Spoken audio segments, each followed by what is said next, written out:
Bueno, darle la bienvenida a todos a esta ronda de encuentro. Agradecer también la participación de los concejales Lucas Simoniero, Leandro González, Laura Espina, de la ciudad de Santa Fe. Y bueno, contarles que hoy vamos a hablar de un tema importante que tiene un poco o mucha actualidad en la agenda pública. El espionaje, la inteligencia y los derechos humanos, digamos, un tema controversial y que bueno, hoy recibimos a Marce, a Carolina y a Javier, que son expertos en el tema, para hablar un poco de eso. Yo les voy a contar un poco de la experiencia de cada uno, así ya comenzamos. Marcelo es abogado por UNL, especializado en Derecho Informático y en Ciberdelincuencia, doctorando en Derecho, dedicado a la investigación de delitos informáticos y cibercrimen. Carolina Martínez Elevi es licenciada en Ciencias de la Comunicación, especialista en Derechos Humanos y Tecnologías, docente de la UBA y coordinadora de proyectos en la Fundación Vía Libre. Y Javier Pallero es líder regional para América Latina y coordinador global en el tema de moderación de contenidos en Access Now, una ONG que defiende los derechos humanos en Internet. Desde 2009 trabaja con organizaciones de la sociedad civil, analizando políticas públicas y promoviendo el activismo de derechos humanos en entornos digitales. Así que bueno, Marce, Javier y Carolina, cuando quieran.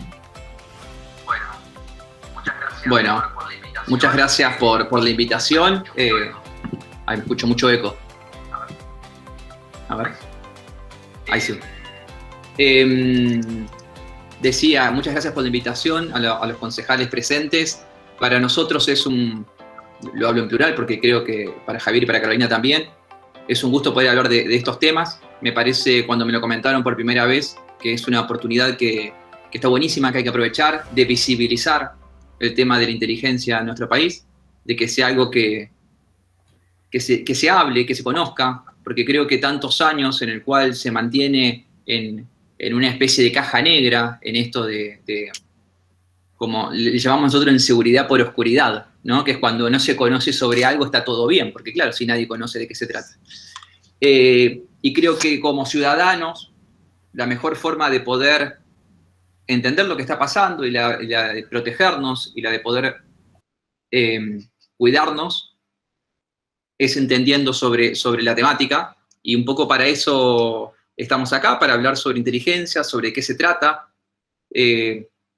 Agradezco yo personalmente que tanto Javier como Carolina hayan aceptado.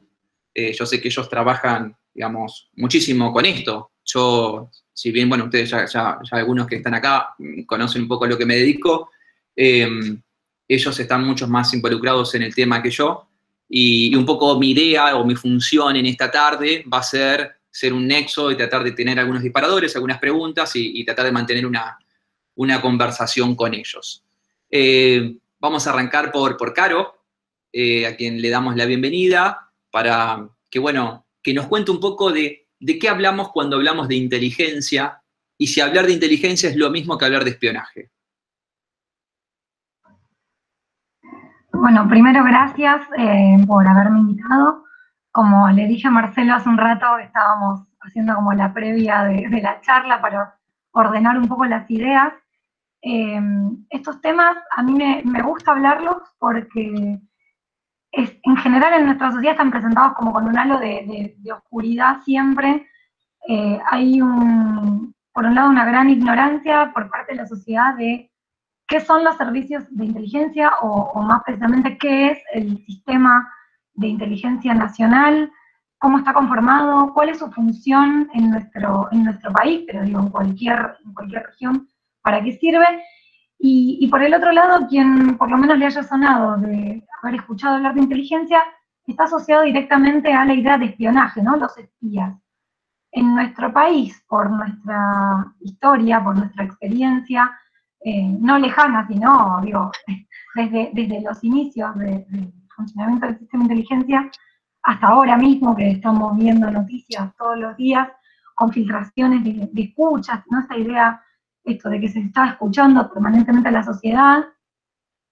La idea de la inteligencia como espionaje está muy arraigada porque está vinculada a algo que sucede realmente. Pero me gusta la pregunta de, bueno, ¿qué se supone que es inteligencia? Y si inteligencia es directamente espionaje, quiero empezar diciendo no, voy a responder así, no. Inteligencia no es espionaje como un sinónimo absoluto, sino que inteligencia es bastante más. Puede haber tareas de, ¿no?, realizar como parte de una tarea de inteligencia, puede haber una tarea que sea realizar espionaje, pero todo en el marco de la ley, en el marco de órdenes judiciales, de causas. Lo que solemos ver no suele estar en ese sentido. Pero vamos a definir un poco qué es entonces inteligencia, si es que inteligencia entonces no es espionaje directamente. Inteligencia, me gusta vincularla con algo que pasó hace poco, con la situación que estamos viviendo de una pandemia global, en donde salió una noticia en Estados Unidos que decía precisamente que la CIA, la agencia de inteligencia de ese país, había advertido con varios meses de anticipación al presidente Donald Trump que podía venir una pandemia global a su país, por lo cual esa anticipación podía darle el tiempo suficiente para organizarse estratégicamente con decisiones políticas, con decisiones de un preparado en lo que es el sistema de salud, ¿no?, con hacer un monitoreo. Bueno, ahí no es que falló la inteligencia, sino que falló, digamos, la escucha por parte del Poder Ejecutivo, en donde se hizo oídos sordos y se ignoró esta advertencia del sistema de inteligencia de allá. Esto es inteligencia, ¿no? Digo, otro tipo de inteligencia podría ser recabar la información suficiente y analizarla de tal forma de saber cuál puede ser un recurso estratégico para una situación comercial del país, para posicionarla en el comercio internacional. Puede ser, digo, para salir de lo que se suele escuchar, que siempre inteligencia está vinculada a cuestiones criminales. Inteligencia tiene una parte que es la parte estratégica y tiene una parte que es la parte criminal. La inteligencia criminal es la que solemos escuchar con más frecuencia, que es la que está ligada a delitos, narcotráfico, trata de personas, que es lo que terrorismo, ¿no? Digo, es lo que uno está acostumbrado a ligar, y de hecho son los argumentos que suelen ser utilizados para las medidas que después suelen tomarse en términos de inteligencia. Pero quería como dejar esta primera definición para poner sobre la mesa y entonces pensar, y que pensemos con Marcelo, con Javi, entonces, ¿para qué sirve tener un sistema de inteligencia? Si es que hoy, por ejemplo, esto, que yo digo, ¿no?, esta inteligencia estratégica, hoy en nuestro país no está funcionando. De hecho, ayer, en una charla, la primera charla pública organizada por la Agencia Federal de Inteligencia, que de hecho está publicada en YouTube, y que contó con la presentación de Cristina Camaño, que es la actual interventora, que dio unos números, solo los digo muy breve para tener una idea, en donde hicieron como un diagnóstico desde lo que es la Escuela Nacional de Inteligencia para ver cómo está hoy preparado, formado el personal que hoy trabaja dentro de la Agencia Federal de Inteligencia. Y dos datos que mencionaron fue que el 9,8% de los integrantes que estaban entre 2016 y 2019 en tareas no habían realizado nunca el curso de formación inicial en inteligencia. Perdón, al revés, sería solo el 9,8%, perdón. Solo el 9,8% de todo el personal había realizado alguna vez. O sea, el 90% de los que estaban realizando tareas de inteligencia no estaban adecuadamente capacitados, no estaban formados. No, de hecho, una de las grandes fallas que se viene también planteando, y es un diagnóstico que se ha hecho, es la falta de profesionalización que hay en tareas de inteligencia, porque claro, la tarea de inteligencia está, como dijimos hace un rato también en la conversación con Marcelo, automáticamente ligada a las tareas de espionaje, y tareas de espionaje hoy casi directamente ligadas a lo que después tengo entendido que Javi va a hablar, que es a tareas de espionaje realizadas a través de dispositivos digitales. Seguimiento de ciudadanía, interceptación de comunicaciones, digo, es como Claro. en ese sentido incluso. Y otro dato que dieron fue que se tomaron exámenes al personal en funciones entre febrero y abril de 2020 y el resultado en promedio fue de aplazo en materia de inteligencia. El promedio de todos los que participaron en estos exámenes. Por eso digo, me parece interesante reflexionar sobre esto porque tengo entendido por declaraciones públicas de la actual interventora que hay una idea de reencauzar los objetivos que debería tener la Agencia Federal de Inteligencia en términos de una inteligencia estratégica. Y esto, Caro, es también, pienso en algo, ¿no? Antes de darle la palabra a Javi, que es, solamente se está hablando del personal y de la inteligencia que se hace desde la actual AFI, de la actual Agencia Federal de Inteligencia. Sí. ¿Por qué digo esto? Porque también hay que decir que se hace inteligencia desde otras fuerzas de seguridad sí. que tienen microcircuitos de inteligencia internos. Digo, sí. Porque si vas a la gendarmería, vas a prefectura, digamos, cada fuerza después tiene su propia gente que hace inteligencia. Sí, de hecho, si alguien después quiere indagar un poco más, yo hace 2 años, desde Fundación Vía Libre, con Bea Usaniche, publicamos una especie de dossier, de informe, bien descriptivo de cómo está conformado el Sistema Nacional de Inteligencia en ese sentido, de entender la inteligencia no es solo la AFI. Claro. La inteligencia también se hace desde las Fuerzas Armadas y desde las Fuerzas de Seguridad.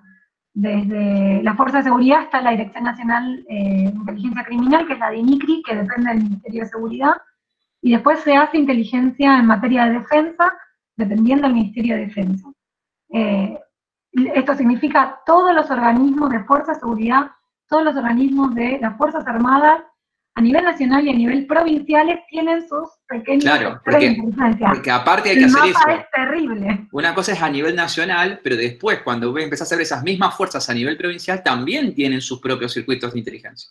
Sí, y con mucha menor, digamos, llegada desde las auditorías y de acceso a sí. Con mucha menor transparencia, que es algo un poco de lo que queremos hablar. Sí, bueno, para hacerle la presentación con redoblantes al señor Javier Pallero, al cual también le agradezco muchísimo, un amigo de hace muchísimos años, que nos encontramos hablando sobre inteligencia en Twitter. Esto lo quiero decir porque, bueno, siempre cruzamos algunos tweets y demás, y bueno, nos pusimos a ver en privado y ahí también un poco nació un poco de esta idea. Javier, ¿cómo pensás vos que en la actualidad llevar adelante técnicas de inteligencia puede afectar los derechos humanos? Digamos, ¿en qué a nosotros como ciudadanos, cómo pueden afectar nuestros derechos? Bueno, gente, gracias por la invitación. Confío que se me escucha. Sí, Javi, sí, perfecto. Bárbaro. Bueno, muchas gracias, Marcelo, también un amigo de muchos años. Un gusto volver a conectar. Nos conocimos hace ya muchos años, muchos, pero... Éramos jóvenes todavía, Javier. Sí, pero hace por lo menos más de 10 años, sin duda. Sí. Empezando en estos circuitos ya como estudiantes, en la época de los barcamps. Fíjate vos qué épocas. Y bueno, con Caro nos conocemos de hace menos, pero siempre es un placer compartir con ella todo lo que sabe en esto, ¿no? Recomiendo mucho ese reporte que escribieron con Bea sobre el mapeo de los sistemas de inteligencia, es muy interesante. Bueno, vamos por ahí un poquito a la parte de lo que puede llegar a ser un problema de derechos humanos, y sobre todo en Internet, ¿no? Cómo funciona en el mundo digital. Como Caro decía, y ella seguramente lo va a poder explicar mejor que nadie, así que no me voy a meter en eso. La inteligencia que se hace para lo que es defensa nacional, para lo que es elementos que no son de inteligencia criminal, está regulado por la ley de inteligencia, y eso tiene unos objetivos muy específicos. O sea, que está autorizada la inteligencia en ese aspecto exterior, digamos, ¿no? Solamente para objetivos específicos. No se puede hacer inteligencia sobre cualquier cosa, de cualquier manera y para cualquier fin, ¿sí? Eso está limitado. ¿Por qué está limitado? Bueno, porque las tareas de inteligencia implican darle a fuerzas de seguridad que tienen, como representantes del Estado, el monopolio de la fuerza pública, ¿sí? O sea que pueden venir y confiscar tus bienes o llevarte de los pelos de tu casa, patear la puerta y llevarte. Eso es, en términos prácticos, el monopolio de la fuerza. Poder detener a una persona legalmente, digamos.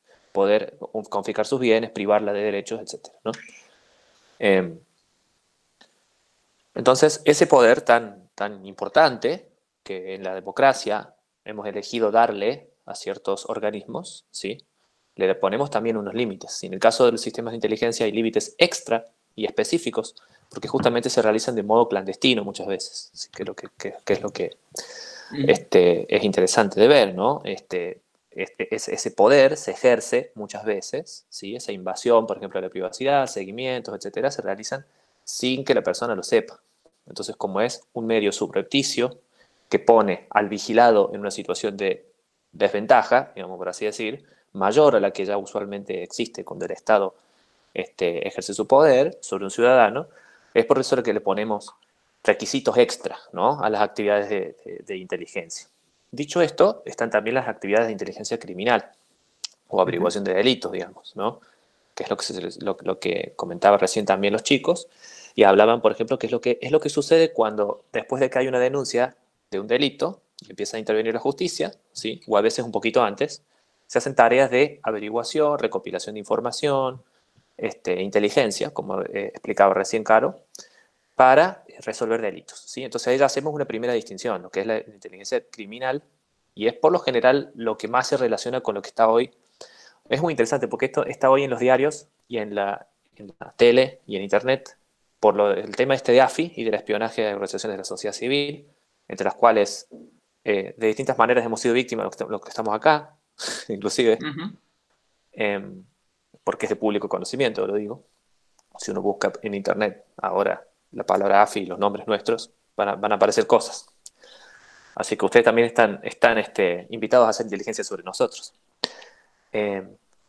Por un lado tenemos este tema, ¿no?, de lo que es inteligencia a nivel defensa, ¿sí?, a ese nivel, y también el tema de lo que se le llama ciberpatrullaje, que es esta investigación de fuentes abiertas, que se les llama entre comillas, de información sobre personas, ¿sí?, que a veces lo hacen las fuerzas de seguridad para, en el caso de inteligencia criminal, resolver delitos, ¿sí?, y recopilar indicios, pruebas, información. Y en el caso de la prevención del delito, que es un paso previo a la investigación criminal, prevenir, evitar, prever, ¿sí?, disuadir, algunos podrían decir, la comisión de delitos, ¿sí? Entonces ya tenemos, fue un poco confuso quizá la manera en la que lo dije, pero tenemos 3 niveles ahora. El primero es el que decía más extensivamente Carolina respecto de lo que es inteligencia en general, AFI, todo eso, ¿no? La inteligencia que hace la gendarmería, la inteligencia que hace el ejército, defensa, etc. La inteligencia policial o criminal, que es la que se utiliza para averiguar delitos una vez que hay una investigación, ¿no? Imagínense un fiscal, una investigación de cualquier delito, una estafa, un delito sexual, en fin, cualquier cosa, ¿sí? Y después lo que hace la policía, un paso menos, que es esta cosa del ciberpatrullaje, ¿no?, o algunas fuerzas a las que se les encomienda prevenir. Acá todavía no hay una noticia criminis, como dicen los penalistas, todavía no hay una denuncia o el conocimiento de la comisión de un delito. Claro. Están dando vueltas por las dudas. Por eso le llaman patrullaje, porque uno se imagina el patrullero que da vueltas en la calle y no necesariamente está buscando a alguien, ni preparándose para un delito. Está por fines disuasivos y está también disponible, por así decir, para hacer unas intervenciones iniciales para el caso de la comisión de un delito. ¿Cuándo esto puede llegar a ser peligroso para derechos humanos? Derechos humanos clave que juegan acá. No solamente el derecho a la integridad física, a la libertad ambulatoria de ser detenido, no ser detenido arbitrariamente, sino también el derecho a la privacidad, por obvias razones, porque uno está siendo vigilado, ¿sí?, en distintos casos, y también el derecho a la libertad de expresión. ¿Por qué? Porque existe una cosa que se llama efecto inhibidor, que es una cuestión de lo que a veces insistimos quienes trabajamos en el tema de libertad de expresión, que es el siguiente: si yo le aseguro a Marcelo que todo lo que él diga en sus comunicaciones en celular va a estar siendo observado por mí, él no se va a comunicar con la misma libertad conmigo, con Caro, con su pareja, con su familia, con su médico, con sus amigos o con quien sea. Uno no va a ir a juntarse al club con los mismos que se junta siempre, y ni hablar si uno tiene alguna actividad política, social, de la iglesia, estás organizando una marcha contra la cuarentena porque no te gusta. Todo eso lo vas a hacer distinto si vos sabés que te están mirando y que te están vigilando, ¿sí? Eso ya también es otra cosita que se cierne ahí. Entonces son varios los derechos que se afectan. De eso también sale la afectación a otro derecho humano, que es el derecho, por ejemplo, a la libertad de asociación, ¿sí? La libertad de asamblea. No todo el mundo se va a juntar en un lugar para ejercer sus derechos, para juntarse con los amigos. Ahora en cuarentena es difícil imaginárselo, pero imagínenselo fuera del caso de la cuarentena. Si uno sabe que va a estar siendo vigilado o va a haber un infiltrado de un organismo de inteligencia en una juntada, ¿sí? Pasaba antes, pasa ahora y va a seguir pasando. Entonces, ahí es donde aparecen los problemas de derechos humanos. Entonces, ahí empiezan las preguntas, ¿sí? Que nos debemos hacer. Con el afán de prevenir daños a la seguridad nacional, por ejemplo, en el caso de la inteligencia exterior. Claro. O en el afán de resolver delitos, en el caso de denuncias y de procesos judiciales en marcha. Y un paso menos con ciberpatrullaje, en el afán de prevenir delitos. ¿Qué tipo y qué grado de intervención en nuestros derechos estamos dispuestos a aceptar como democracia para lograr esos objetivos? ¿Sí? ¿Hasta dónde vamos a permitir o hasta dónde y con qué requisitos se debería permitir que existan estas tareas? ¿Sí? Porque también piensen que en el mundo digital las tareas de vigilancia adquieren, por un lado, los delitos y las amenazas y las cosas negativas se multiplican en su alcance y en su peligro quizás. Pero al mismo tiempo, el poder de vigilancia, que lo hemos aprendido por cómo lo hacen las empresas, pero también lo pueden hacer los gobiernos, también se acrecienta, ¿sí? Vigilar es mucho más eficiente, rápido e invasivo vigilar a alguien, hackeándole el celular, por ejemplo, que lo que hubiera sido antes poniendo un policía en la esquina de una casa, como en las películas de espías o de detectives que uno ve. Hace mucho que el tipo se sienta a fumar un pucho en un auto y te queda toda la noche viendo a ver cuando sale de la casa, salió de la casa a tal hora y anota, ¿sí? Eso antes requería pagarle el sueldo a ese hombre, dedicar recursos, etcétera, para vigilar y seguir a alguien. Y aparte, Javi, de alguna forma, alguno podía verlo a ese hombre, ¿no? Está como en las películas, viste, que estaciona el auto enfrente y uno visualmente podía llegar a... O si lo hacían bien, de última no te veían, pero lo que voy es que es también difícil y que requiere unos recursos que hoy en día se ha abaratado y se ha facilitado mucho. Y sí, como decís vos, Marce, también es más clandestino ahora quizá que antes, ¿no? Pero bueno, entonces, al multiplicarse la cosa, hay que pensar hasta dónde estamos dispuestos a aceptar. ¿Por qué? Porque siempre que hay poder, hay abusos. Lamentablemente, a mí me encantaría poder darle a las fuerzas del orden todos los poderes y capacidades y herramientas necesarias para que hagan su trabajo, confiando en que lo van a hacer siempre bien, ¿no? Y uno tiene que trabajar con esa suposición. Pero los controles existen porque a veces hay casos de abusos. Y ha habido, nosotros somos un país que ha tenido dictaduras hasta hace relativamente poco tiempo en términos históricos, y la experiencia comparada nos indica, y la actual también, que se abusan estas herramientas tan valiosas y tan peligrosas, ¿no? Entonces, bueno, hay que tener unos controles y esa es la discusión que hay que tener. A mí me parece interesante, hablando con esto de los controles, me charlo con la vigencia en nuestro país de la normativa en protección de datos personales, que en definitiva, esto que antes era el habeas corpus como lo más importante, hoy lo tenemos como de alguna forma trasladado al habeas data, que en casos conocidos de personas en la Argentina, ante un habeas data, muchas veces uno no sabe ni qué puerta tiene que golpear, ni qué correo tengo que escribir. Entonces, la falta de transparencia en la supuesta legitimidad de las acciones, de las medidas de investigación, termina empujando a que si cuando yo pregunto qué datos tienen sobre mí, no hay una respuesta formal y se me dice de cuál es mi legajo, cuál es mi expediente, qué se sabe, por qué se investiga, en definitiva todo lo que la ley pide hace más de 20 años, porque esto, por más que en nuestro país tengamos unos niveles enormes de falta de cumplimiento en datos personales, la ley es del año 2000. Entonces, y la ley aplica tanto, porque esto también, lo he escuchado por muchos organismos públicos, que parece que la ley aplica al privado y no aplica a los organismos públicos. La ley aplica para todos. Y sobre todo deberían tener, una mayor diligencia en el tratamiento de los datos personales a aquellos organismos públicos que se dedican a la recolección, procesamiento de datos.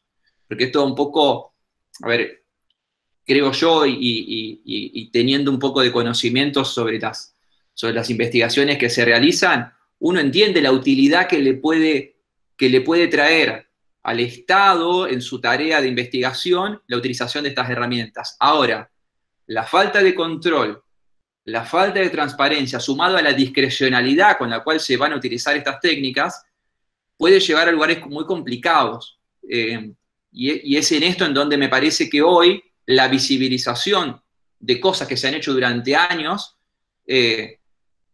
tenemos que tomarlo como un mensaje para tomar conciencia de alguna forma acerca de esto.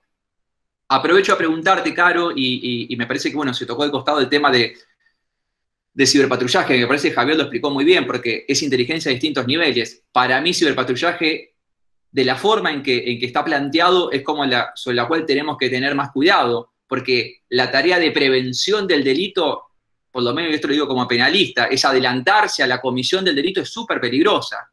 Porque desde qué lugar yo voy a analizar los tweets de Javier, porque dice 3 veces la palabra saqueo, yo voy a decir Javier es un potencial delincuente. Digo, el derecho penal siempre ha sido un derecho de daño en el cual la sanción es una vez perfeccionado el delito. Distinto es que nosotros digamos, bueno, entra la fuerza policial, detecta de que en un grupo de Facebook hay alguien que ofrece un arma de fuego, donde el delito ya está perfeccionado. Y ahí está donde está esa noticia criminis y la cual se dispara una investigación. Eso es otra cosa. Pero la prevención del delito juega casi, no me acuerdo el nombre de la película, pero algunos de ustedes seguramente... Minority Report.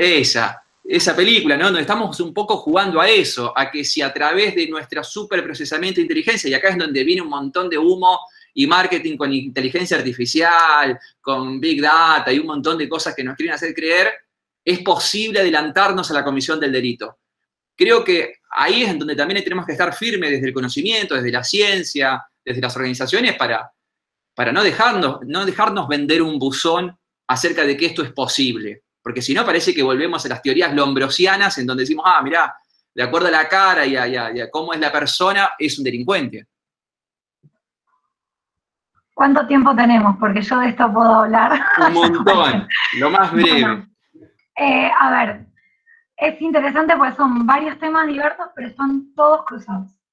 Y en el tema puntual de lo que se denomina ciberpatrullaje es como donde todo implosiona, digamos, porque por un lado tenés, primero que el término ciberpatrullaje, que es como cuando uno dice, bueno, en realidad es como el nombre fantasía de una empresa, que en realidad la empresa tiene otro nombre, ¿no? Digo, ciberpatrullaje se le puso de nombre, primero porque ciber parece que a todo, no sé si lo modernizara, pero no, o sea, no es patrullaje, primero, no se puede asemejar al patrullaje analógico por una cuestión de que el patrullaje, como bien mencionó Javi con su comparación con las películas, ¿no? Y este tema del que se paraban en un lugar, el patrullaje es concretamente una persona que puede estar incluso identificada con uniforme, con un vehículo, con una insignia, con algo que se hace visible. Y que tiene la obligación de identificarse, Caro, que ante el requerimiento del ciudadano tiene la obligación. Exacto, incluso estando de civil, digo, sí, o sea, ya ahí tenemos un marco que no es menor, que no se puede replicar en esta práctica desde lo digital. Primero el tema de visibilizarlo. No está de ninguna forma visto quién está del otro lado patrullando, entre comillas. No se va a hacer nunca, no se va a ver, ni aunque quisiera, digo, es imposible hasta técnicamente que te muestren, bueno, ahora esta persona está mirando este hilo de tweets. No, digo, eso no sucede. Ahora, el tema también está en que el patrullaje en lo analógico se hace de forma azarosa, o sea, decide un trayecto a hacer y bueno, va pasando por determinadas zonas porque quizás responde a que puede ser una zona que haya tenido más denuncias, donde haya habido en otra oportunidad delitos, por ende, bueno, paso a ver, o por un horario, bueno, es una zona, o esta es una franja horaria más peligrosa, entonces voy a patrullar en estos horarios, por eso suele haber de hecho más patrullaje nocturno a veces, ¿no? Porque se piensa. Ahora, esto tampoco sucede si uno lo ancla en las redes sociales, tampoco esto es posible en las redes sociales. El azar, no hay un azar. Si vos vas a entrar a Twitter, tenés que decidir qué vas a mirar. No es entré y ¿qué miraste? Claro. Y si mirás un timeline X, tienen que ya estar, digo, seleccionado previamente a quién va a seguir esa cuenta a través de la cual estás accediendo. Por ende, ahí hay por lo menos decisión, tenés que marcar a quién vas a estar, en todo caso, siguiendo, ya sea un usuario o usuaria, concretamente, o un hashtag. El hashtag está seleccionando un tema, y ahí ya hay todo un prejuicio, ¿no? Hay un sesgo de, imagino que dentro de este hashtag o de estas palabras, va a haber personas involucradas que van a estar hablando sobre esto, que pueden ser personas que vayan a cometer un delito. Hay una cantidad de prejuicios, uno atrás del otro, imposibles ya de conceptualizar. Y te doy una vuelta más. Vos hablaste, además de inteligencia artificial, porque si uno quiere de verdad decir, bueno, vamos a implementar esto a nivel país, y voy a patrullar a todos los usuarios de Twitter, de los millones de usuarios que tengamos, que no van a ser nunca 40 millones porque no está todo el país tuiteando, pero bueno, ya tenés una segmentación. Si entras a Twitter, vas a patrullar a quienes usen Twitter, que no es el 40%, o sea, no es el 100% de la población. Ahí tenés también, ¿no? Otros sesgos. Pero bueno, si usás inteligencia artificial, todos estos sesgos que mencionaba, desde si vas a elegir usuarios, si vas a elegir palabras, si vas a elegir lo que fuere, lo vas a volcar a una base de datos, a la programación que hagas de ese algoritmo, y lo vas a poner automatizado a hacerlo. Después ahí tenés todos los resultados. Bueno, probablemente después esos resultados que te den, obviamente van a ser sesgados, y ahí estará la decisión de la autoridad que haya tomado esta tecnología para implementarla, cuánta intervención humana haya en revisar esos resultados, qué decisiones se tomen en base a eso, porque digo, también ahí tenés otro tema. Bueno, ¿qué vas a hacer? ¿Vas a usar el resultado concreto de lo que te dé este sistema que pusiste a funcionar, o vas a revisar todo lo que ya filtró el sistema? Lo más probable es que agarres el resultado, porque por algo pusiste un sistema a filtrar.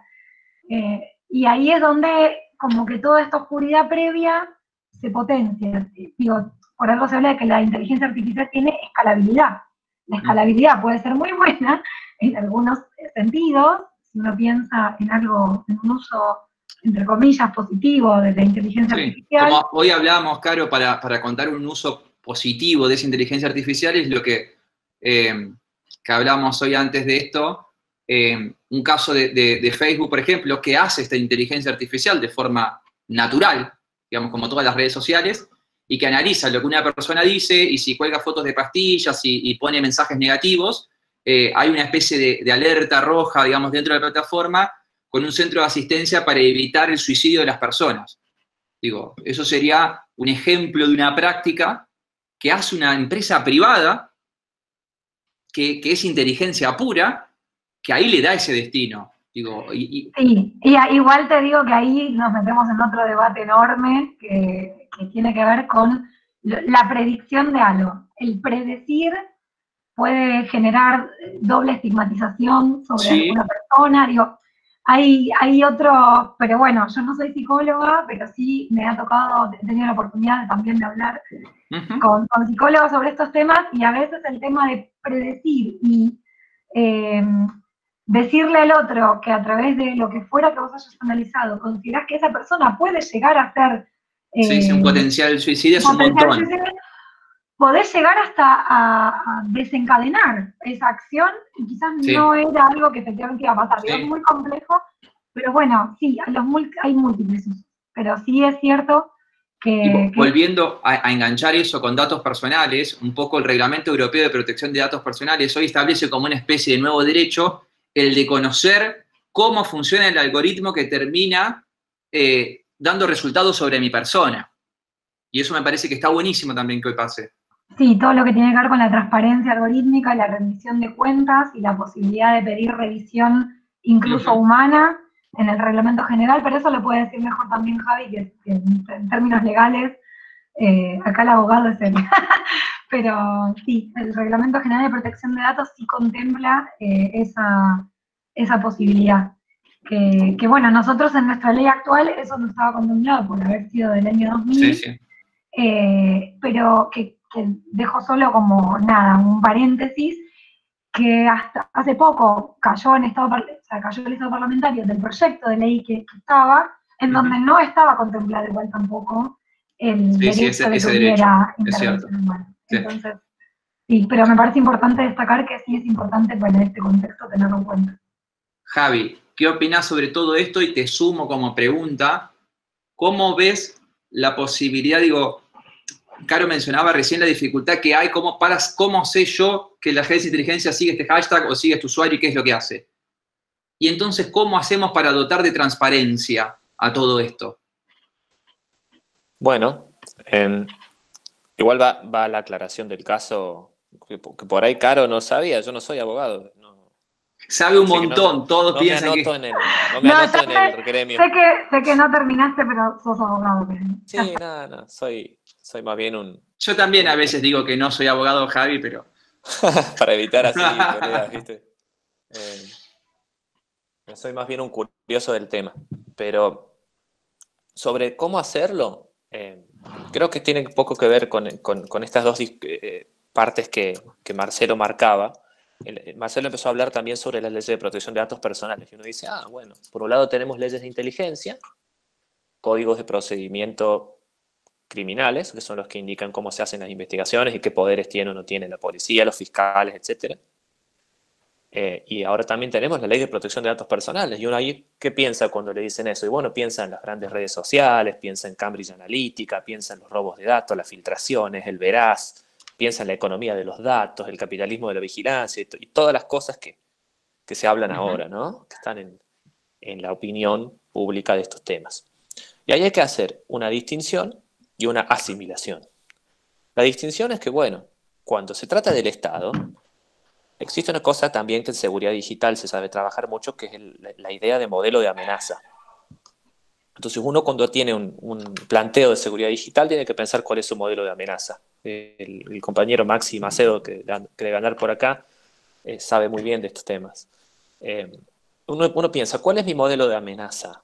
Cuando yo soy, por ejemplo, un activista, ¿sí? O soy una persona que está, por ejemplo, tiene una sexualidad diferente y no quiere que su familia lo sepa. O soy una persona que soy un opositor político y quiero poder protestar sobre un tema X, por ejemplo, lo que sea. Cuando uno piensa eso, dice, mi modelo de amenaza, ¿cuál es? ¿Qué quiero que se sepa, que no se sepa, perdón? Y de quién quiero protegerme, ¿sí? Cuando se trata de un Estado, el Estado, como yo decía antes, tiene ese monopolio de la fuerza, ¿sí? Y siempre está, al menos en mi opinión, un paso más adelante que las empresas, no en lo que sepa. A veces las empresas saben más de nosotros, es más, saben cada vez más, es increíble eso. Y también está muy mal, ojo, ¿eh? Acá cuando estamos nosotros preocupados por la manera en la que se vigilan las conductas de las personas, por todos los efectos negativos que se puede tener, estamos preocupados igualmente por lo que hacen grandes empresas de datos, ¿sí? Google, Facebook son las más conocidas, pero hay muchas otras también, Palantir, Equifax, les dejo otros nombrecitos para que vayan buscando. Es el negocio del siglo XXI y ese negocio lo van a defender explotando de maneras totalmente incompatibles con derechos humanos también la privacidad de las personas. Porque no es solamente que yo acepté el contrato, un contrato que muchas veces es ilegible, impracticable, de adhesión, ¿no? Para los abogados, totalmente leonino, como dicen los autores de estas cosas, sino que también a veces es mentiroso, porque inclusive Facebook rastrea a personas que no usan Facebook. Si quieren pueden buscar este tema, se llama shadow profiling o perfil sombra, ¿sí? Es un negocio fabuloso, ¿sí? Y eso la verdad es muy alarmante para los derechos humanos. Pero por otro lado, está también el Estado. Y si bien el Estado sabe menos, tiene menos información, digamos, tiene más poder en lo que puede llegar a ser la amenaza para Carolina Martínez de Levy, digamos, o para Fundación Bielibro o para Access Now, que los espía la AFI, digamos. Yo le tengo un poco más de miedo a las personas que blanden armas y que tienen poder de patearme la puerta acá en mi casa, donde estoy hablando con ustedes en vivo, que a Mark Zuckerberg, digamos, ¿no? En mi caso en particular, en el orden de las amenazas uno puede priorizar una sobre otra sin descartarla a la otra, ¿no? Esa es la distinción. ¿Y cuál es la cosa en la que se parecen? ¿Se acuerdan que dije hay una distinción y una asimilación? ¿En qué se parecen? Bueno, Edward Snowden en el 2013 nos enseñó en qué se parecen. Nos contó que la Agencia Nacional de Seguridad de Estados Unidos, que es el ente de inteligencia más completo y grande de Estados Unidos, no necesita pinchar teléfono, no necesita seguir gente, no necesita vigilar a las personas directamente. Va y pone un enlace directo a los servidores de los grandes servicios gratis, entre comillas, que todos tenemos, y a través de eso ya tienen vigilado a todo el mundo, ¿sí? Entonces, en un momento, grandes empresas y gobiernos se van a dar la mano. Y no solamente en esto, en otros temas también de moderación de contenido, cosas así. Avanzamos hacia una situación en la que ahora los gobiernos chillan y se quejan de las grandes tecnológicas. Pero va a llegar un momento que las grandes tecnológicas van a decir, yo puedo tener mi negocio, fabuloso, genial, siempre y cuando yo le dé al Estado lo que el Estado me pide. Se va a hacer un acuerdo, casi siempre alguna ley en la cual inclusive hasta la propia plataforma va a estar encargada de hacer aplicar ciertas cosas de la ley, como por ejemplo bajar ciertos contenidos, cosas así, o dar ciertos datos, y chao. Ahora, el que sale perdiendo ahí, ¿quién es? El usuario y sus derechos fundamentales. Porque antes tenías vos que pedirle al Estado que te protejan tus derechos. O tenías que ir a pelear contra la empresa, pero contra los dos juntos, en una sociedad en la que los ambos se benefician mutuamente, esa es muy difícil. Por eso se habla tanto a veces de la protección de la privacidad, desde las leyes de protección de datos personales, desde las tecnologías que permiten la protección de la privacidad, ¿sí? Y esto no es una cuestión de ser mal pensado, por el contrario, esto debería preocuparle mucho a nuestros amigos en las fuerzas del orden, a nuestros amigos que trabajan en las fiscalías de cibercrimen, por ejemplo, en la cual hacen trabajos heroicos, porque lo hacen con muy poco acceso a recursos, ¿sí? Técnicos, etcétera, y con muy poca colaboración de las plataformas también. Tiene que haber leyes que obliguen a que cuando hay una orden judicial y están dadas las condiciones correctas de garantías constitucionales, que se den todos los medios para proveer acceso a la justicia. El acceso a la justicia es un derecho humano también. El derecho a vivir una vida libre de violencia, discriminación, libre de delito, es un derecho humano también. Entonces, yo los entiendo muy bien, pero los principales preocupados deberían ser ellos, para que podamos llegar a tener un sistema en el cual ellos puedan hacer su trabajo institucionalmente bien, sin que tengamos que depender de la buena fe o de la buena onda o de las buenas intenciones del fiscal o de unos policías o de unos jueces X, sino que un sistema que tenga unas garantías funcionales que sirvan para que las cosas se hagan y se hagan bien, que no dependan de una persona. ¿Por qué? Porque las personas cambian. El jefe de policía que es buena onda ahora y que entiende este tema, y los pantices, mañana cambia. El juez mañana cambia. El presidente mañana cambia. Aunque nosotros digamos, pues tenemos un gobierno progresista. Estados Unidos pensaba que la tenía clara, que tenían un gran sistema y todo. Le pusieron a un tirano de presidente que está destruyendo todas las garantías posibles de una por una, sí. Le pasa a los brasileros, cada vez más cerca. Entonces, por eso es necesario que las cosas estén hechas bien. No porque desconfiemos de las personas, ¿sí? De las personas particulares. Yo tengo grandes amigos que trabajan en cuestiones de cibercrimen y a los cuales yo les daría, pero todo, para que hagan su trabajo, todo. Y cuando uno escucha los casos con los que ellos pelean, le dan ganas de salir a matar. Totalmente. O sea, hay una gran solidaridad que uno entiende y un gran corazón de esa gente que realmente pelea por la justicia. Ahora, necesitamos herramientas que sean compatibles con protecciones. No por ellos, no es para protegernos de ellos, es para protegernos de abusos. Que no son ellos los abusadores, va a ser otro. Pero es una cosa del sistema. Por eso tenemos que pensar sistemas que funcionen. En eso también aporto, Javi, de que tiene una gran tarea los abogados.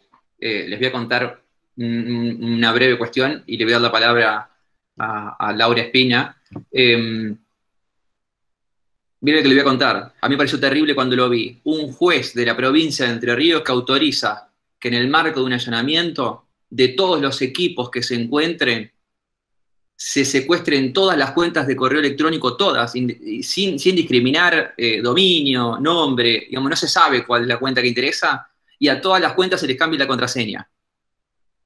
Digo, barbaridades como estas, que hoy se hacen desde el derecho, que termina siendo la falta de normas, termina siendo funcional a la discrecionalidad del poder. Digo, por eso me parece tan importante trabajar en estos límites que un poco es lo que veníamos hablando. Ahora sí, súper cortito. Algo también que va a pasar, que también va a ser improcedente en algún momento, va a ser que en algún momento se van a cruzar con algún abogado que tenga ganas de pelear ese tipo de temas, sí, de pedir las nulidades de sus procedimientos, y todo ese trabajo va a quedar en la basura, porque no se va a poder utilizar después. Por eso digo que depende mucho del conocimiento de los abogados, porque en última instancia, quien debería controlar y debería, porque parece que si lo autoriza un juez vale, digo, en esto también hay muchísimos jueces que no saben dónde están los límites y ante un pedido de un fiscal que tampoco sabe dónde están los límites, terminan autorizándose cosas que para mí me parecen barbaridades. Por eso, a todos los abogados que estén escuchando, y me encanta que un miércoles a la tarde haya 60 personas queriendo escuchar de esto, me parece un montón. Le doy la palabra a María Laura Espina, que ha sido mi primera profesora de Derecho Informático, con quien he tenido el gusto y el placer de escribir un montón de artículos, y actual concejala de la ciudad de Santa Fe. Bueno, muchas gracias, Marcelo. Felicito a Lucas, a Leandro y a Encuentro por la organización de este evento y con tan prestigiosos disertantes, porque es un tema importantísimo y que yo lo que quiero hacer una apelación política, porque ¿dónde está el Congreso Nacional? En el Congreso Nacional es donde debería haberse discutido esto, porque por una resolución, una simple resolución de un Ministerio de Seguridad, nos han impuesto un allanamiento digital a todos los argentinos, con la excusa de la emergencia sanitaria. Pero ¿quién audita que se use nada más que para la emergencia sanitaria? ¿Y cuáles son los límites de esto? No hay auditoría en este sistema, que es la resolución 144 del Ministerio de Seguridad, y las autoridades de protección de datos, como sabemos en Argentina, son dependientes del Poder Ejecutivo, no es una organización independiente como siempre venimos reclamando. Bueno, quiero hacerle una pregunta a los expertos, que es si la Comisión Interamericana de Derechos Humanos, que ha generado una sala especial para justamente coordinar que no se vulneren los derechos humanos con el tema del COVID y como excusa sanitaria, si este tipo de aplicación que regula este decreto, si ha sido testeada o denunciada ante la Comisión Interamericana en la sala especial SACROI por el coronavirus. Gracias. Caro, Javier, ¿alguno que quiera? No sé si Javi quería hablar. Yo respondo en realidad algo cortito de esto que pregunta mucho gusto, concejala. En realidad, hasta donde yo por lo menos sé, no fue denunciado en la comisión. No estoy al tanto, por lo menos, de que haya sido. Supongo que si lo hubiera sido me tendría que haber enterado, pero no lo hicieron todavía, por lo menos. Lo que sí hubo fue consulta a sociedad civil sobre el primer borrador del protocolo que se había publicado, donde desde Fundación Vía Libre, que para esto sería, digamos, mucho mejor que hable Bea Busaniche, pero puedo contar brevemente, desde Fundación Vía Libre, en el marco de ICSI, que es la Iniciativa Ciudadana para el Control del Sistema de Inteligencia, que estamos con otras organizaciones como el CELS o INSET, que es el Instituto Latinoamericano de Seguridad y Democracia. Sí, se hicieron observaciones sobre el primer borrador y digamos que no todas las cosas sobre las cuales se hicieron esas observaciones fueron después volcadas en el borrador final, que es la resolución 144-2020 que se publicó.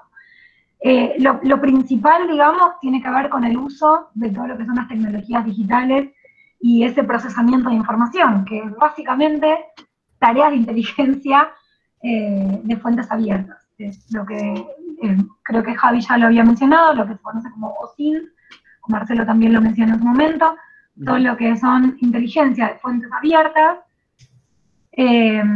es lo que hoy se está realizando en el marco de esta prevención del delito dentro de lo que sería durante lo que dure la pandemia por COVID, ¿no? Es como que se intentó por lo menos, reconozco que sí se intentó enmarcar un poco más, hacer un poco más estrecho hacia donde abarcaba. De hecho, uno de los cuestionamientos que se había hecho era que esta inteligencia no cercenara derechos y libertad de expresión en las redes sociales, como sí muy bien se sabe que la gestión anterior ha hecho persecución en redes sociales por expresiones, digamos, con orientación política, ¿no? De cosas que quizás no coincidían con la Sí. ideología del gobierno de turno.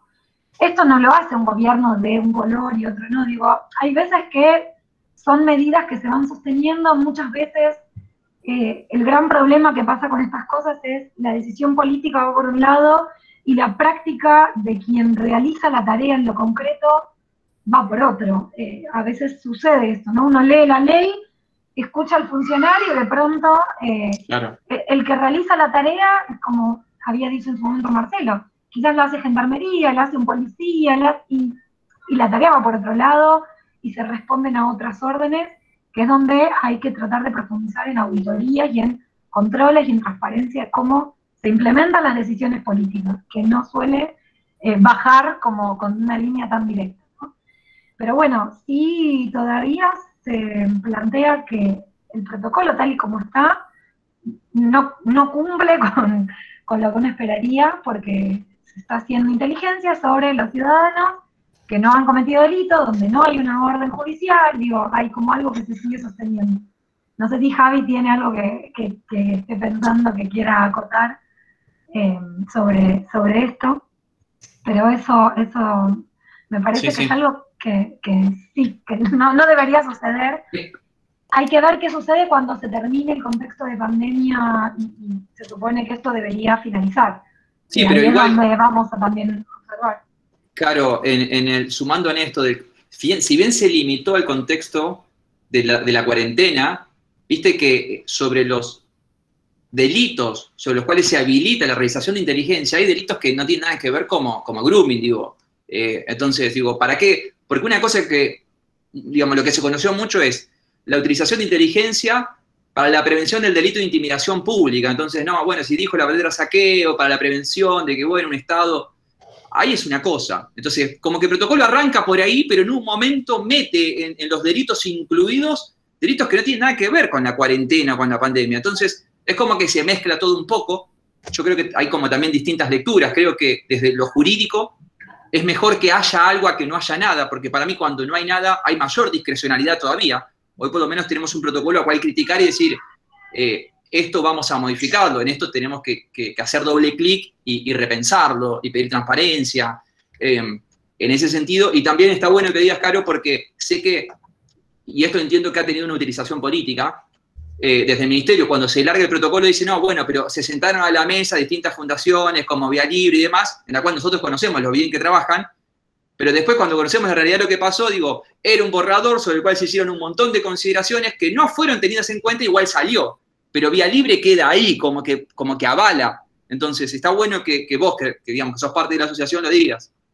Sí, creo que es una práctica habitual. Digo, he participado de un montón de actividades en las que invitan a académicos y sociedad civil y el resultado no suele reflejar todos los aportes, pero bueno, en este caso sí lo digo porque lo hemos dicho también públicamente desde la Fundación. Sí, está buenísimo. Bueno, Laura, no sé si querías decir algo más.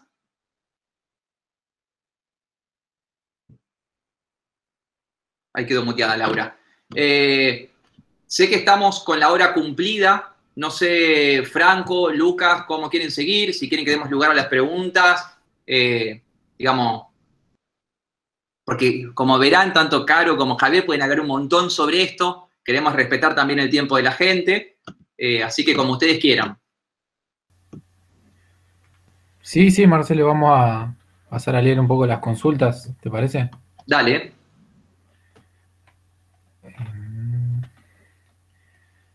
Bueno, la primera que veo por acá es de Sergio Daniel Gómez.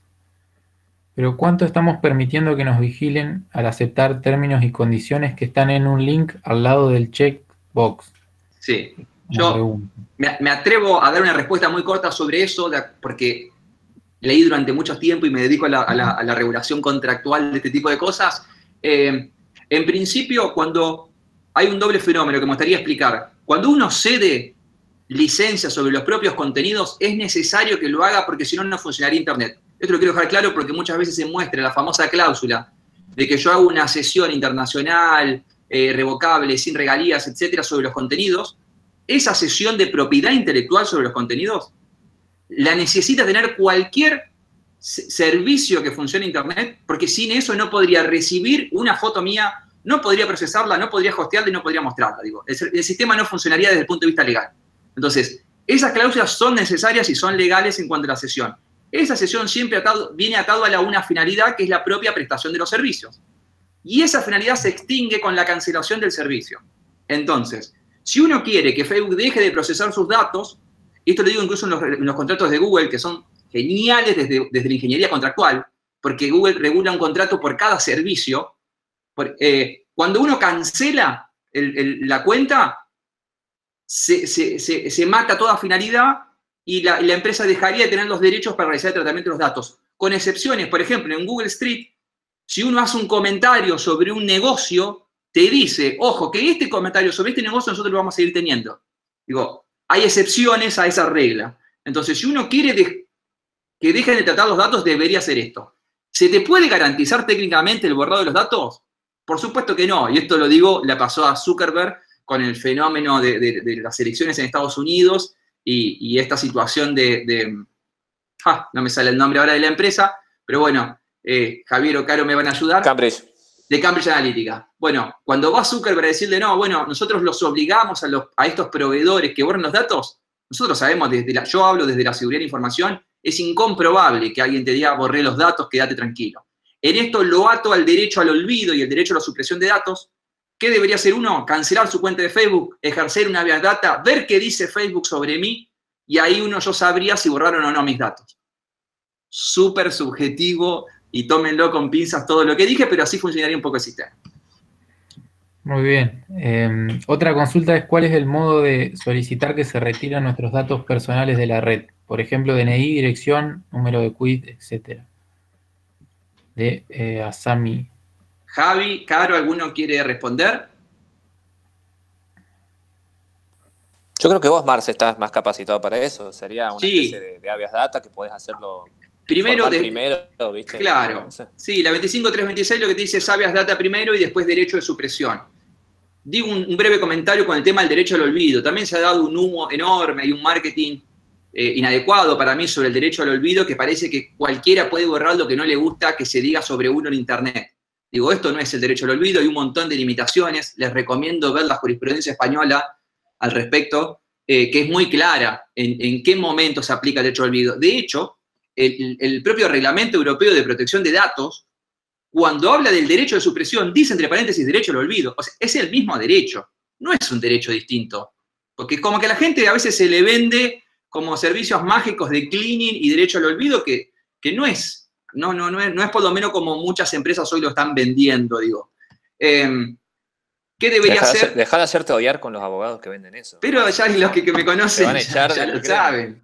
No, pero me parece que está bueno en esto de contar un poco y reconocer, y esto lo digo como abogado, reconocer las limitaciones del derecho. Digo, ¿hasta qué punto? Porque hoy la tecnología representa un desafío en este sentido, para una persona que dice, bueno, yo no quiero que otro tenga más información sobre mí. Digo, uno puede empezar a cancelar contratos y un montón de cosas, pero en definitiva, la tecnología en muchos casos no aplica el derecho. Digo, ¿cómo detenemos una viralización de contenidos a través de WhatsApp? Y ahí hay una Marce, perdón, una pregunta. Sí. Esa persona que preguntó cómo haces para pedir qué datos tienen de vos y si corresponde borrarlos y todo eso, hasta donde yo tengo entendido lo puede hacer informalmente, sin necesidad de patrocinio letrado, denuncia, nada, ¿no? Al menos inicialmente, el primer pedido. Sí, el pedido lo puede hacer la propia persona sin necesidad de patrocinio letrado, directamente con la organización, organismo. Y ahí es en donde está bueno. Hoy hablaba, me parece Caro que lo decía, el tema de la base jurídica. porque está bueno pedirle al otro qué datos tiene sobre mí y cómo obtuvo el consentimiento. Digo, ¿por qué tiene mis datos? ¿Con qué finalidad? ¿Por cuánto tiempo? Digo, esto es lo que uno debería preguntar y debería recibir una respuesta del otro lado y ahí tomar una decisión si quiere que los datos se borren o no, o actualizarlos en su caso. Perdón, y hago una aclaración, o por lo menos agrego a lo que mencionó Marcelo. Para entender también digo, es imposible también hacer la analogía con el mundo analógico, ¿no? Digo, una cosa era la famosa guía telefónica en papel, que si uno no quería estar en la guía telefónica, ese era el único lugar en el que ese dato estaba siendo público. Entonces, bueno, ir a una guía centralizada, ¿no?, de un dato personal como un número de teléfono o un domicilio, era muy concreto el pedido a dónde uno tenía que hacerlo y quién tenía que responder por eso.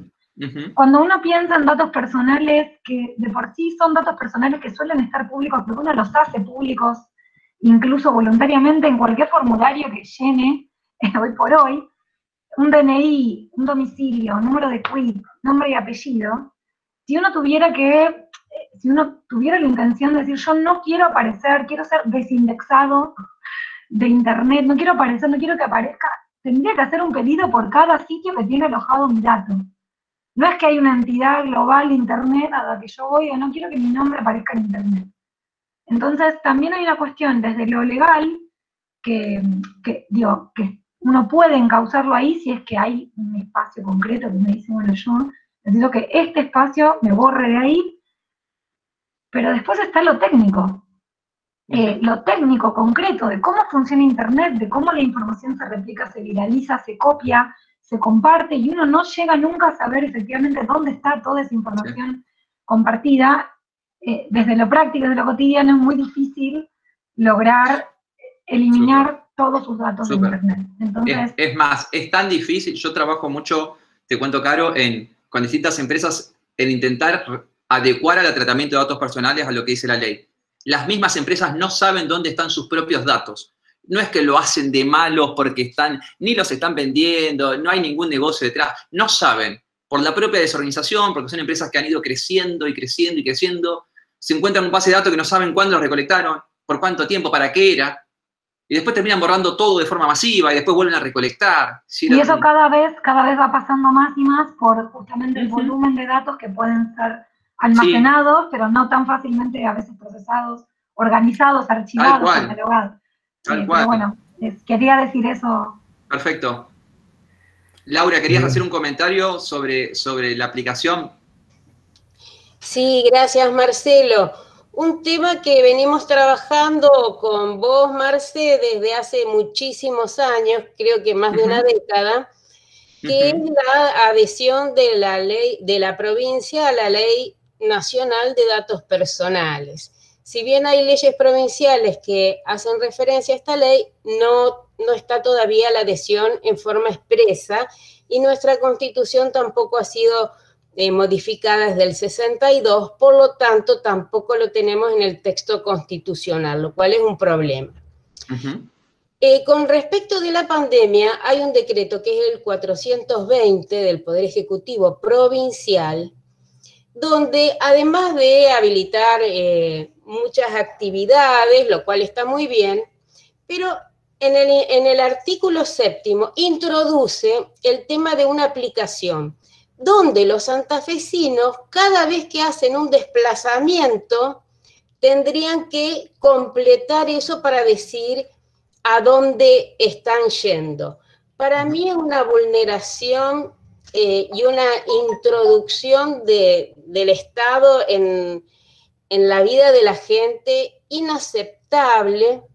Por eso he presentado un proyecto en el Consejo, ¿no es cierto?, que ahí estamos en tratamiento, pero es excesiva totalmente, porque si la gente sabe que tiene 30 kilómetros de su domicilio para trasladarse, no hay por qué tener que decirle al Estado, si yo estoy en Santa Fe y voy a la casa de mi hijo, o a dónde, a qué domicilio estoy yendo o a qué localidad vecina.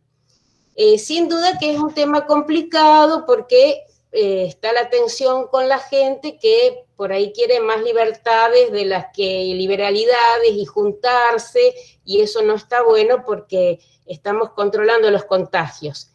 Pero no hay demasiado conciencia, creo que a veces hay cosas que se hacen intencionalmente y otras que se hacen por desconocer la problemática de los datos personales y estas cuestiones de derechos humanos que son tan importantes en nuestra sociedad. Sí, sí, buenísimo. Laura, gracias por el comentario ¿sí? Marcelo. Sí. Ahí tenemos una consulta de Leandro González, no sé si... Dale, sí, perfecto. Escuchamos, Leandro. Leandro.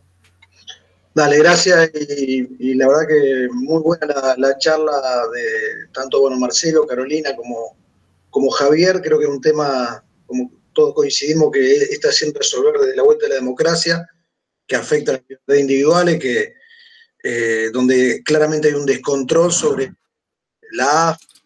se llamaba antes, sobre fuerzas de seguridad nacionales y provinciales que realmente creo que vulneran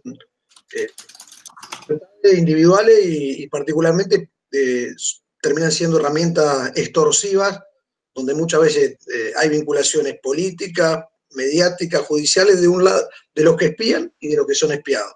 Entonces, creo que es un tema que afecta muy fuertemente a la democracia, y particularmente también, Carolina forma parte de un colectivo ahí justamente hacía la mención antes en los comentarios, sensación consultarte respecto a que la fundación que ustedes forman parte, insisto, creo que va para todos los gobiernos que desde la vuelta de la democracia no es para ni el anterior, es para toda la clase política y demás. Pero ustedes como fundación, concretamente, esta sensación de ser espiados, de ser seguidos, ¿cómo la están llevando adelante de la organización? Hola, Leandro, un gusto. Las sensaciones siempre son personales, así que si yo hablo de una sensación, cuando me enteré yo de que esto me lo avisó a mí Beatriz Usaniche, que es la presidenta, me llamó el día anterior a que salga la noticia publicada en los diarios, porque me dijo, para que no te asustes cuando veas tu nombre en el listado. Y la primera sensación es medio como un escalofrío, como uno se siente un poco inquieto, muy vulnerable, sobre todo porque, ni bien uno te dicen, o sea, hay una ficha tuya en la Agencia Federal de Inteligencia, te preguntas, ¿qué puede llegar a poner de mí? Yo soy muy usuaria de las redes sociales y pensaba, si agarraron algo de redes sociales, habrán agarrado algún tweet en donde yo hice alguna crítica, algo, pensaba, ¿no? Como, a ver qué parecerá. Primero, sí, la sensación personal mía, mucha inquietud y una vulnerabilidad enorme, porque uno tiene afectos, vínculos, no sabes quiénes aparecen, en grado de qué, cuánto uno está vulnerando a personas que uno quiere por estar en donde uno está, haciendo cosas que uno hace, que en este caso concreto no fue más que pedir una acreditación para ir a un evento internacional como el de la Organización Mundial de Comercio, en nombre de una fundación que está muy, muy extraño. Javi, de hecho, a vos te sacaron la acreditación. Javi, vos fuiste ahí echado. Por cordobés. Yo no salgo en la lista esa, pero... Yo no salgo en esa lista, pero salgo en otra. Salís en la otra lista. En otras. Con Pablito Violien. Claro. Nada, desde la fundación nos vamos a presentar como querellantes, porque está dentro del trabajo que también hacemos, tratar de cambiar un poco este sistema, que sea cada vez más transparente. Para eso, de hecho, Beatriz también es algo público. Beatriz forma parte como miembro de Fundación Vía Libre, de lo que es el comité que está asesorando a la Agencia Federal de Inteligencia, lo que vemos como algo por lo menos positivo, porque se está escuchando a la sociedad civil para tratar de cambiar estas prácticas. De hecho, a mí Mi ficha me la entregaron desde la gestión actual de la Agencia Federal de Inteligencia, sin la necesidad de que yo me presenten como víctima en la causa. O sea, ellos hicieron la entrega de cada ficha a cada una de las personas que resultamos espiadas por la agencia. Pero bueno, hay muchos que preguntaron y quiero dejar por las dudas en claro por si quizás hay un malentendido. No hay interceptación de comunicaciones, no hubo, por lo menos en lo que se hace público, digo, no hubo persecución, física, sino todo esto que hablamos, ¿no? De OSINT. O sea, han puesto cosas, a mí me han causado gracia porque en donde yo he puesto públicamente, por ejemplo, que era madre, no aparece que yo soy madre, digo, cosas que decís, bueno, está bien. Entonces, esta es la inteligencia que hay. Me quedo tranquila desde ese lugar, pues, no pudieron ni saber eso, pero bueno, nada, Beatriz cuando me lo dijo, me dice, bueno, un poco de risa me da mi ficha. ¿Ustedes, Caro, tuvieron acceso a sus propias fichas personales? Yo tuve acceso a mi ficha, no a la de las otras personas. Sí. A mí me hicieron la entrega de mi ficha, que digamos, sí, o sea, sé de otras personas y que sí están más preocupadas porque llegó a aparecer fotos de sus hijos en las fichas. Claro. Lo que uno diría, ¿por qué la Agencia Federal de Inteligencia, no importa bajo la excusa de que necesite poner en una ficha la foto de un hijo o hija menor de edad de una persona que pidió una acreditación para un evento? Digo, claro, desde ningún punto se puede justificar eso. Ya la ficha no debería existir, digo, ya de eso. Pero sí, encima, sí. ¿Por qué además toda esta otra información? Así que sí, por supuesto que, digo, desde la Fundación vamos a seguir esto, vamos a estar detrás de la causa, a ver cómo avanza, y uno siempre pide, parece casi trillado, pero que se haga justicia, y en lo posible que esto no suceda hacia adelante, nunca más, porque no debería suceder, sobre todo estando en democracia, ¿no? Uno lo piensa también en este contexto. Pero bueno, gracias por la pregunta, Leandro. Franco, no sé si querés. Sí. Sí, nos quedan algunas consultas. Desde ya le pedimos perdón a todos porque no vamos a poder responder todas. Podemos cerrar con Adrián Girotti, dice, con respecto a la app, cuidar quién y cómo se garantiza el uso de los datos por áreas del Estado que no le corresponde su uso. La disposición final de los datos luego de que termine la pandemia, ¿se prevé quién lo fiscalizará? Creo que un poco algo dijeron de esto, ¿no? Sí, yo por lo que sé en la app Cuidar, no, digamos, no, si bien tiene sus términos y condiciones, que yo me dediqué a leer, las políticas de privacidad y todo, hay una remisión incluso a las políticas de privacidad del sitio de argentina.gov.ar, entonces en algunas cosas no hay una regulación tan específica, y hay una regulación como muy estándar al respecto. Y acá está un poco la trampa, que lo digo porque esto, así como lo hacen las empresas, lo hacen, digo, los estados. La misma trampa que hace Google al decirte que la finalidad para la recolección de los datos es mejorar la experiencia del usuario, súper subjetivo, digo, así también desde el Estado se utiliza este tipo de finalidades flexibles, como por ejemplo, no sé, digamos, mejorar la seguridad que terminan dando la posibilidad de la utilización de esos datos que están recolectando para finalidades que uno nunca se termina enterando. Entonces, hay un montón de críticas sobre la app Cuidar, incluso hay una confusión porque una confusión entre lo que han dicho representantes del gobierno y entre lo que dice la normativa acerca de la obligatoriedad de la utilización de la aplicación. Digo, yo estoy en total desacuerdo con la obligatoriedad.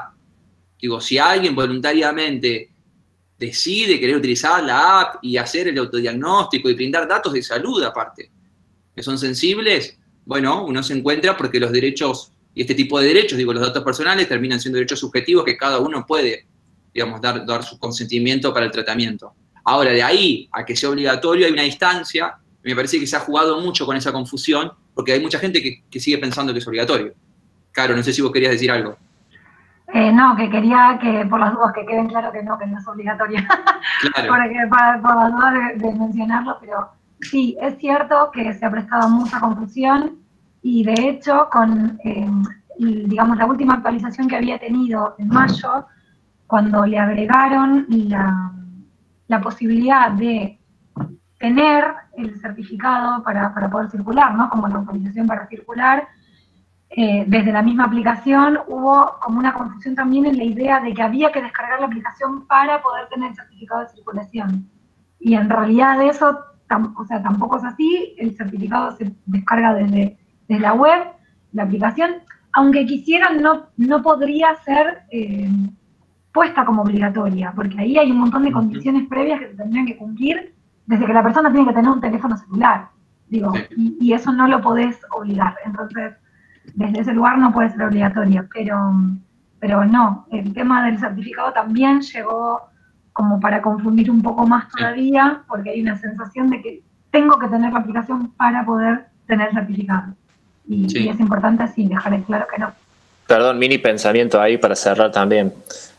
Vos sabés que justo lo que dicen ustedes dos ahí, y lo que decía Marce también respecto de los términos de uso, te muestran también el problema de los incentivos. Si el Estado, por ejemplo, tiene unos términos de uso que están copiados en lo abusivo de lo que abusan las plataformas privadas, uno dice, no se supone que el Estado debería ser el garante de los derechos, el que pelee contra las grandes tecnológicas en el sentido de la explotación de los datos, el que nos va a salvar con una regulación como la protección de datos personales, bla, bla, bla, bla, bla. Por un lado, eso se da. Entonces uno queda con los incentivos, viste, dados vuelta, queda sin saber para dónde disparar. Segundo, respecto del tema de la aplicación, yo me acuerdo que para el momento que se denunció, por ejemplo, que la aplicación mandaba la ubicación cada 15 minutos o media hora, no me acuerdo cuánto era, que tenía problemas de seguridad, que tenía problemas de que faltaba código abierto, se recopilaba información de más sin necesidad, no había una política de uso de datos, etc. Entonces, con ese incentivo, o sea, con ese trasfondo de programar una aplicación tan mal, ¿cómo después vas a convencer a la gente que voluntariamente la use? So, vos fíjate cómo también el Estado solo genera incentivos en contra del propio política que quiere implementar, ¿no? Entonces, esto que nos muestra también, que volvemos a aquello que yo decía, en el que se empiezan a encontrar incentivos de empresa e incentivos de Estado, donde los usuarios salen perdiendo. Por eso la forma de hacer política pública es con participación. Esta tontera que sabemos decir nosotros que tanto repetimos, de que tiene que ser participativo en serio, ¿no? Vuelvo también a eso de que invitaron a las ONGs a lo del protocolo de ciberpatrullaje y no le daban tanta pelota. Bueno, pero hay que tratar de encontrar mecanismos en los cuales haya participación de las organizaciones, de la sociedad civil, porque así es como se descubren los errores, los problemas, se transparentan las intenciones, se discute. Y si de última la discusión tenemos que sacrificar cosas y tenemos que decir, bueno, está bien, aflojamos acá, damos acá, es una conversación en la cual la legitimidad se construye, no se impone. Cuando uno intenta imponer legitimidad, lo único que genera, eso lo saben desde los padres hasta los políticos, lo único que genera es resistencia cuando uno impone la legitimación de una norma, ¿no? Y bueno, acá también hay un desafío respecto al ciberpatrullaje. Quizás se puedan hacer algunas cosas de tareas de policiales o de prevención, etcétera. Entonces hay que discutirlo en una ley con criterios de necesidad y proporcionalidad que están ampliamente desarrollados en la doctrina de los derechos humanos. El tema de vigilancia lo pueden buscar. Hay un insumo interesante que se llama los 13 principios de la vigilancia, que son los principios de necesidad y proporcionalidad, que elaboramos varias ONGs, incluida Access Now. Y ahí se ve qué se puede, cuánto, hasta dónde, con qué definiciones, con qué transparencia, etc. Porque también hay un mensaje, me parece, Javi, que está bueno en esto que estás diciendo, que lo he escuchado con varias personas que conozco por parte de la Fuerza de Seguridad, que es, viste que está todo como muy polarizado, es todo muy binario, es 1 o 0, o se puede o no se puede. Entonces, ante el reclamo, ante la discusión, bueno, ustedes no quieren, entonces a vos cuando te pase y tengas un hermano que... Bueno, viste, enseguida se van a los extremos y me parece que esto está bueno, de decir, no es que se está diciendo, no se puede hacer nada y no usemos tecnología en pos de la seguridad. Digo, me parece que hay que ser muy claro con eso, es decir, bueno, usémosla, pero usémosla, digamos, de forma legítima, teniendo en cuenta todos los principios que ni siquiera lo estamos desarrollando nosotros. Como vos decís, esto viene hace muchísimos años, de países que ya han pasado por esta discusión mucho antes que nosotros. Esto nos ha pasado, digo... es como la ley que pretendía la retención de los datos de tráfico, que nosotros la discutíamos en Argentina cuando en Europa ya había sido declarado inconstitucional. Digo, Esto me Claro, pero parece aparte que... esas cosas ya se pagaron caras. Esos potenciales de abuso, eso los pagamos nosotros caros. Nosotros tuvimos dictaduras militares hasta hace pocas décadas. O sea, no entiendo cómo nos estamos preguntando todavía si hay que tener alguna clase de protección o alguna clase de garantía o de salvaguarda. Por supuesto que hay que tenerla. Carolina acaba de contar el caso de que le hacen una carpeta a ella y que conoce gente que le hacen carpetas con fotos de los hijos para ver si la dejan entrar a un evento. ¿Qué tiene que ver? O sea, ¿se fijan hasta dónde estamos llegando de la tontería de discutir? Porque como yo dije antes, yo confío plenamente en un montón de gente que trabaja de buena fe en la fuerza de seguridad. Es una necesidad que trabajar bien en este tema y conseguir toda la información que sea necesaria para resolver delitos, también para accionar cuando uno tiene un daño respecto de honor, imagen, un montón de cuestiones que se discuten a veces, pero la sociedad civil no está en contra de eso. Yo lo digo, el acceso a la justicia es un derecho humano también. Es un derecho humano, y como defensor de derechos humanos nosotros lo defendemos también. El tema es encontrémosle la vuelta, y quienes tendrían que ser los más interesados en buscarle la vuelta con garantías son los propios actores del sistema que lo va a usar. ¿Por qué? Porque eso les va a permitir que la causa que ellos armen sea sólida, porque va a llegar un momento en el que se van a empezar a avivar los abogados, si no se avivaron, avívense, que muchas de estas causas son nulas, porque son incompatibles con la Constitución y los tratados internacionales. Entonces, hagámosla bien para que funcione para todos. Y aparte Javi, la inteligencia de base que se hace, que después dispara toda la investigación, por la teoría del fruto del árbol envenenado, en muchos casos se va a terminar cayendo toda la causa.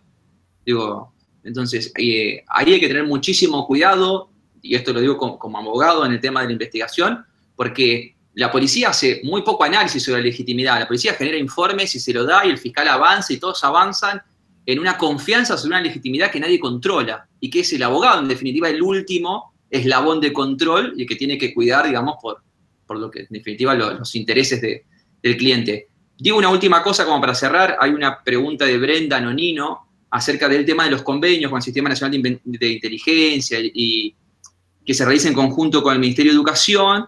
Dice, me pregunta, es cómo se controla luego los desarrollos que se producen y si había posibilidad de establecer convenios con características que establezcan un trabajo coordinado para la protección de los datos personales.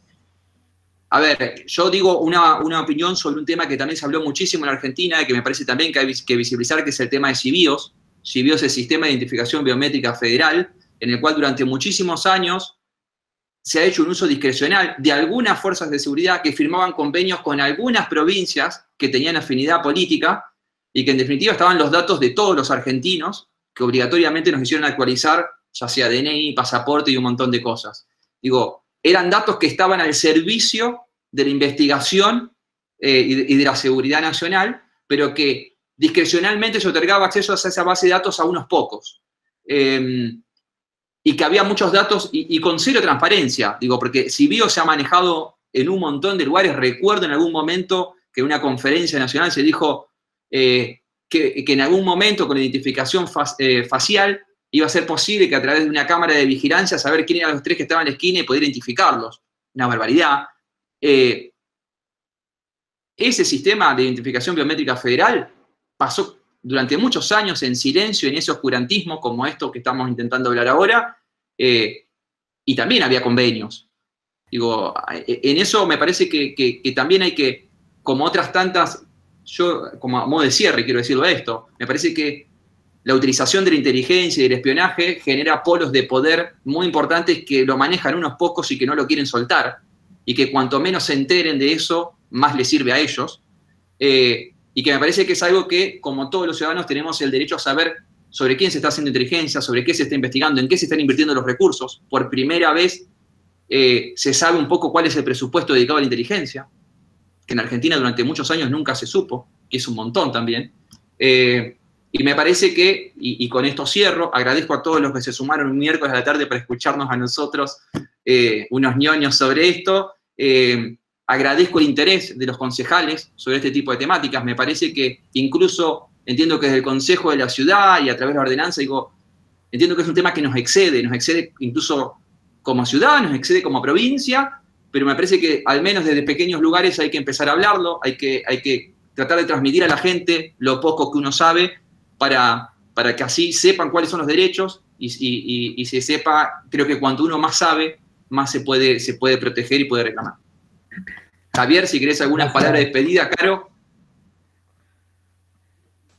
Yo quería agradecer por la invitación, también a Javi, porque sé que él habló de mí para que me inviten y se lo agradezco porque a mí este tema me apasiona, me parece súper importante que se sepa más, divulgarlo, que la ciudadanía esté enterada de lo que pasa, de lo que debería suceder para que las cosas estén mejor, y además porque me dieron la oportunidad de viajar un poco, porque estoy en Buenos Aires y yo la cuarentena la empecé el 20 de marzo y no salí más que para sacar la basura a la vereda, así que gracias por dejarme viajar un poco así.